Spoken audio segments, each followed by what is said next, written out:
Now, the first one's going to start as controversial, but I think the Giants have been very impressive for me, especially considering preseason expectations and really week one expectations. Just after week one, it seemed like way downhill. Since then, the Vikings have looked like one of the best teams in the NFL, and the Giants are a Graham no injury or non-injury away from being 2-1.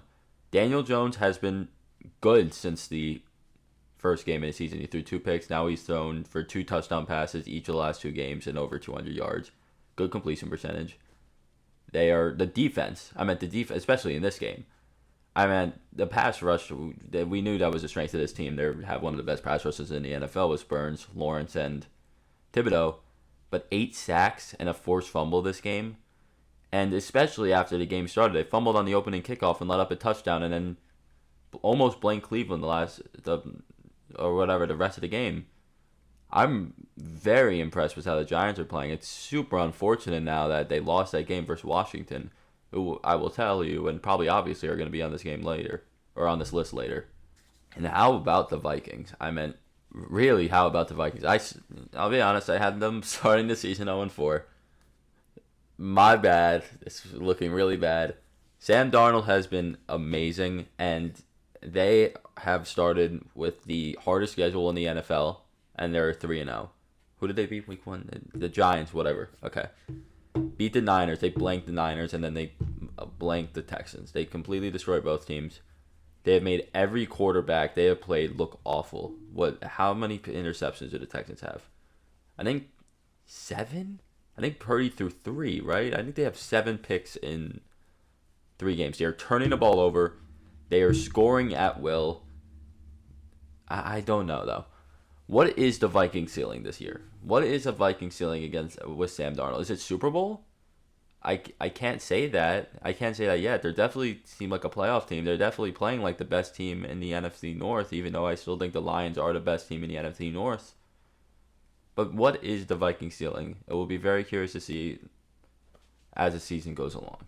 And how about the Saints? I mean, this game doesn't show it, but they put up 47 points per game in their first 2 games against the Cowboys and the Panthers. And then, yeah, this game was a defensive struggle, but they had the lead against the Eagles for until 2 minutes left in the game, around there. And then they let up the huge pass to Dallas Goedert, game over.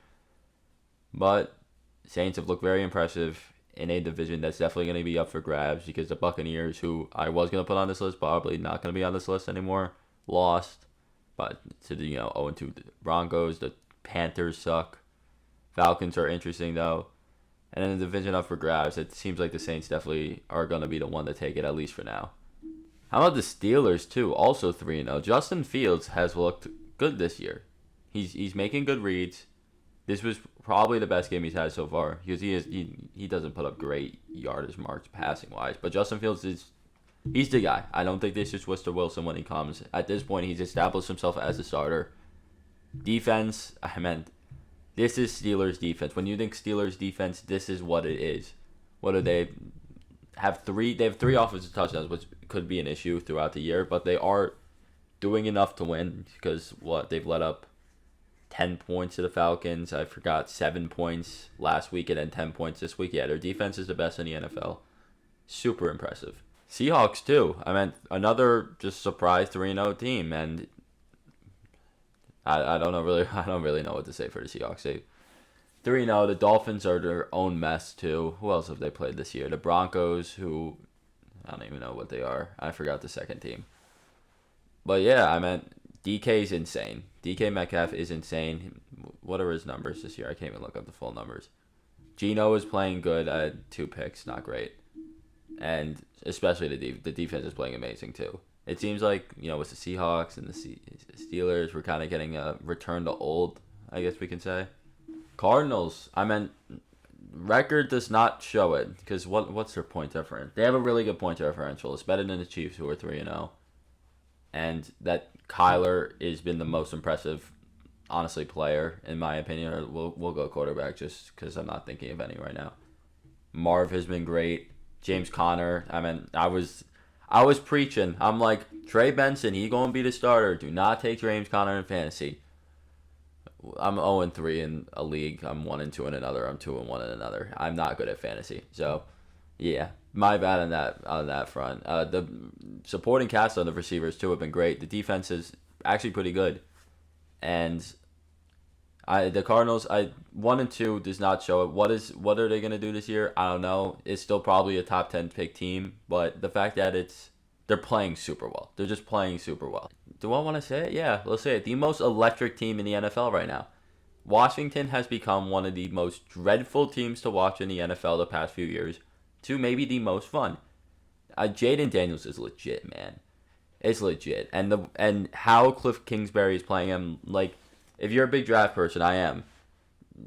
I love Drake May more. I preach that so much that I love Drake May more, but with the type of offense Cliff Kingsbury likes to run, a lot of outside of numbers, not as much in the middle of the field, is exactly what Jaden Daniels did at LSU.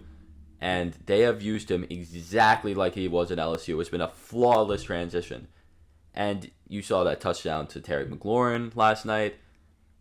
That's all LSU was. To Brian Thomas, to Malik Neighbors, to any of the infinite weapons that LSU has. And it's just been a crazy good transition. They let Jaden Daniels be Jaden Daniels. And there's results. They lose the first game in the season to shit. Do I really want to sit here and think of who they lost? To the Buccaneers. They lost to the Buccaneers. They look decent then. They come out, beat the Giants, and then they go and they didn't turn over the ball. They didn't punt the ball versus Washington or versus the Bengals. I do kind of have concerns about their defense, though. They gave up 37 points week one. Would have given up more points with the Giants having a kicker than 33 points to the Bengals. Their offense, though, is humming. It's just super fun to watch. They're kind of just the most fun team to watch in football right now. And they can definitely make a playoff run. And finally, the final team we'll talk about, the Bills have emerged as a legitimate Super Bowl contender. And now you may be thinking, Luke, there always have been. Were they, though? Well, the past few years, yes, past 3 or 4 seasons, absolutely. This year, though, I did not think that. I thought they'd be competing for the division. It just, with the weapons, it didn't look that great. They'd lost a lot of guys on defense. They haven't skipped a beat. They actually look better than they have. They have dominated every single game they played except for the first half versus Arizona. Josh Allen, easily MVP right now. And they haven't played the toughest schedule. I know it's the NFL, and it's not like college football in that way. 0-3 Jags. Who did they even play last week? 1-2 Dolphins, and then the 1-2 Cardinals. It'd be very interesting when they go against the Chiefs or they play I don't know their exact schedule, hard opponent here. But right now, if I would have to pick a Super Bowl winner, I would pick the Bills. They are playing like the best team in the NFL. And honestly, I wasn't expecting that. But that's, 8 teams I was really impressed with so far, just based on preseason expectations. We didn't really talk about the top of the NFL. Talked about more of that mid to low tier, though. Got to give those teams some love. Thank you all for watching. Discord servers in the description below. See you.